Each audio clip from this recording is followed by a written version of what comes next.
Yes, indeed. The college football season is back. Hello, fans, and welcome into another season of This Week in CA Football, powered by Geico. I'm Bobby Broyles, joined by my colleague, the one and only Tim McDonald. Locked and loaded. Hey, just thankful, to have another couple months with you on camera. Just blessed, man. Thank you. Isn't that great? There's already one league team playing tonight, Tim. The early weeks of the season are all about the league flexing its muscles in non-conference play, including multiple opportunities to derail power conference FBS opponents. Last year, CA football came away with 2 more wins over the FBS as Maine knocked off UMass and Towson beat up UConn. This first weekend, CA football gets 7 opportunities versus FBS foes. Amazingly, 5 of those opportunities are going to come versus teams that played in bowl games last year. You talk about the pedigree of CA football and what it means to be a team in CA. It's really playing up with the big boys, and we've seen it in the last couple of years. Really, Bob, since 2006, the only time a CA football team has not won an FBS game came in 2012. So since that stretch, we know at least one team has beaten an FBS foe. There's been a lot of memorable wins. Again, we always talk about, I think people say too much, you need to play. I don't think you need to play perfect. I think you need to have a lot happen. Just look at examples from last year where there could have been more games. We always talk about it. Richmond at NC State. Richmond's driving late in the fourth quarter, doesn't steal the game. All of a sudden, NC State comes back, kicks a 48-yard field goal. New Hampshire fumbles the ball late versus Central Michigan, doesn't win that game. So again, I don't think you have to play perfect in these FBS games. I think something's going to happen this year. I think it's bound to happen. It wouldn't surprise me to see a couple of teams come away with wins still. What an opportunity. You're stepping up in venues. You're stepping up against guys, a lot more scholarships, a lot more depth. Just another example of why CA football is so great, because you have these types of opportunities. And let's not forget the national television coverage that CA football gets. Thank you. Especially in 2014. Twitterverse, you got everything. Absolutely. Well, Tim, let's dive right into tonight's game as Stony Brook, as Chuck Priori's Seawolves open the season at home against Bryant. A really nice game, I think, an opener. It's the opener for CA football. Tonight, Thursday night game. Stony Brook should have a decent amount of fans there. We know this week Coach Chuck Priori actually took the call at practice, so we know he's already tuned in for the season. He announced that John Kinder is going to be the starting quarterback. Interesting note, Kinder's technically a grad student from Syracuse. We know he played receiver, quarterback, a couple of special teams. He actually played special teams versus Stony Brook when Stony Brook played at Syracuse. Again, it was just special teams. We don't know. We haven't really seen him do anything offensively. We haven't seen the guy play. We also know that Marcus Coker isn't going to play in this week. I think last year these teams played. Bryant played well in that game, but Stony Brook ultimately pulled it out.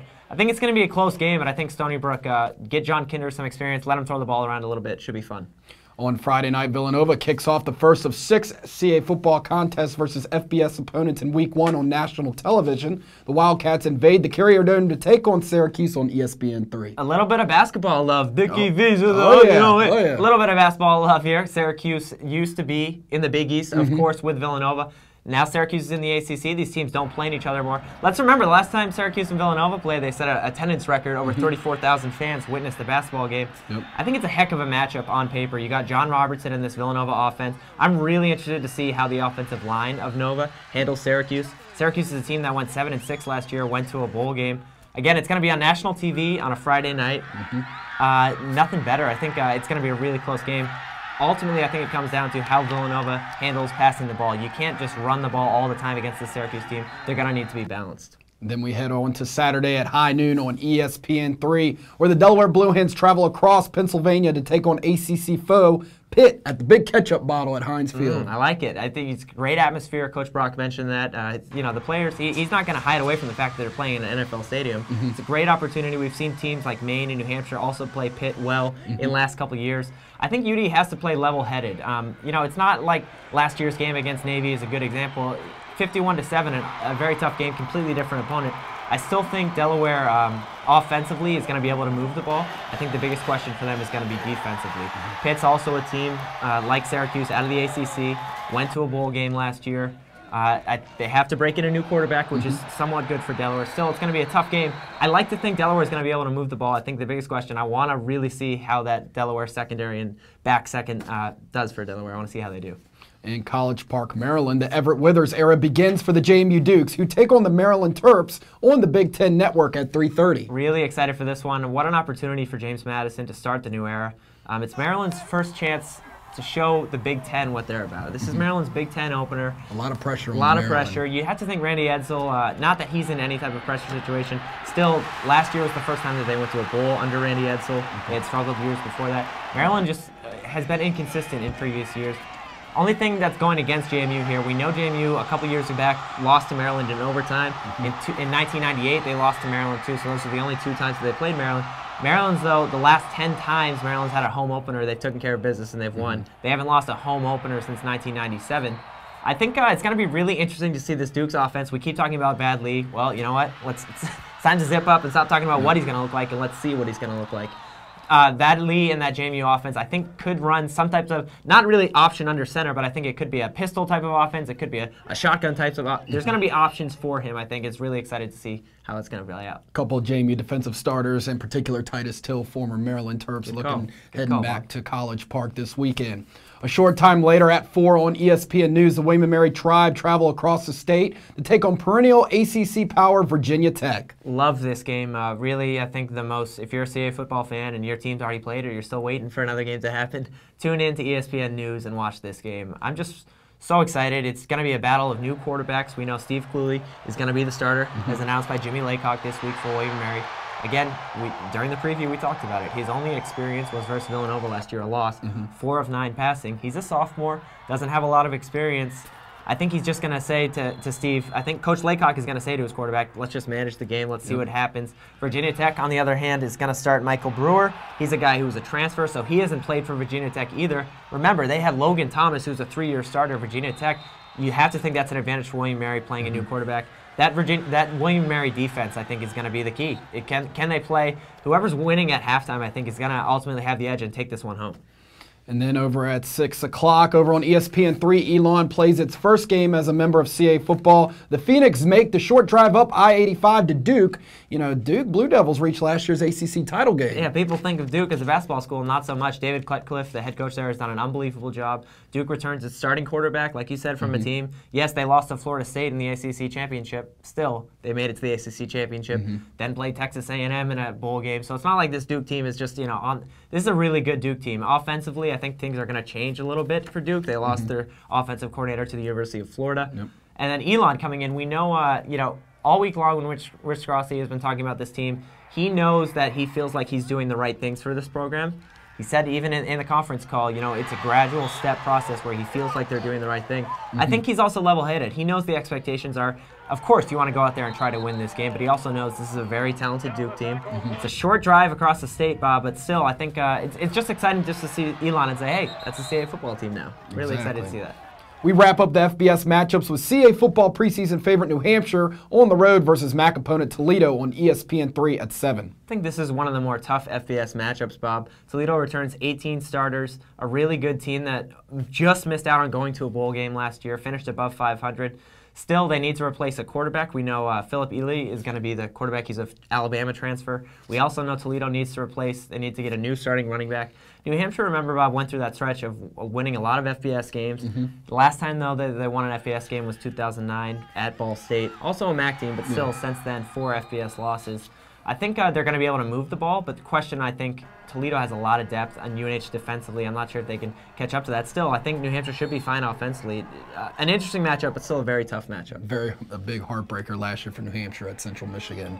They're losing on a field goal as time expired. And as we take a look at the rest of the schedule on Saturday, Greg Gattuso begins his tenure at UAlbany with the home contest versus Holy Cross at 6 o'clock.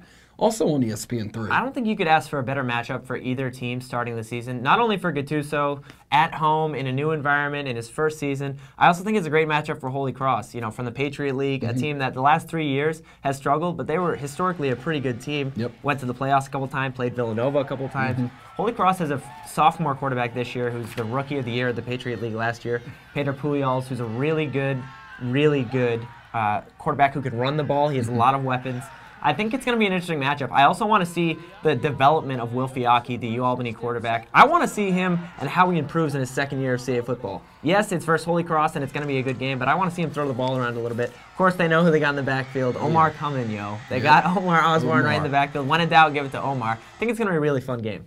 Also at 6, defending CAA football champion Maine hosts Norfolk State. Norfolk State, a team out of the MEAC who traditionally always has a really, really good defense, a really physical defense. And Maine learned that last year. Let's remember, this wasn't an easy win for Maine in any sense. They opened at Norfolk State. And after that game, we couldn't tell what Norfolk State was going to look like, what Maine was going to look like, because it was a pretty good contest. I think this year it's going to be really interesting, too, because we know Maine has to return a quarterback.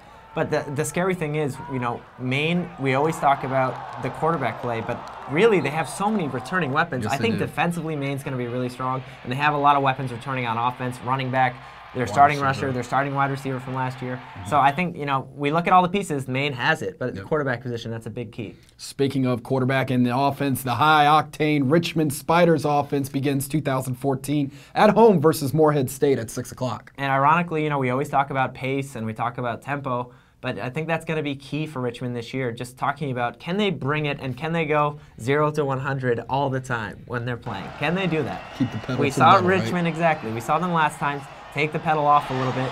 Morehead State, a team out of the Pioneer who, in the last 2 years, they've had 3 or 4 wins around that. I think it's a nice way to start the season for Richmond. Again, it's no sleeper. This isn't a game that they can just walk into. But I think offensively, if they can keep their pedal on the gas, it's going to be great. Of course, it's Bark in the Park night. Gotta love that too. Gotta bring Alex's dog. Bring the pup out to the park. What a way to start the season. There you go. Finally, Week 1 play concludes with last year's national runner-up Towson welcoming in Central Connecticut State in a game that will be at 6 as well. And I love the quote from Mr. Quote himself, Rob Ambrose, saying, "I am perfectly comfortable naming Connor Frazier as the starting quarterback." Something that we maybe all knew throughout the offseason after his play at Eastern Washington. And ultimately, Ambrose said it really came down to he's been in the huddle multiple times last year, whether it was as a receiver, whether it was as a quarterback. Really excited to see how this Towson offense looks. I think this defense is going to come out and make a statement in Game 1. That's just my perspective. I think this defense is still really good. Offensively, can Darius Victor be, Terrence West 2.0? I don't know. We'll see. We'll see what happens. I think this Towson team, a good opening game. It should be fun to watch, too. Remember, fans, CAAfootball.com is your destination this weekend for links to watch each of the CAA football games that are being streamed online. You can also get live scoring and in-game stats on any device at the new CAStats.com and CASports.com/live scores. And also remember to check back to CAAfootball.com on Sunday for a roundup of all the action. And of course, continue to follow the league on our many social media platforms, such as Facebook.com/CAAfootball, and of course on Twitter, Bob, at CAAfootball, using the hashtag CAAFB. We'll be tweeting all over the place, Bob, okay?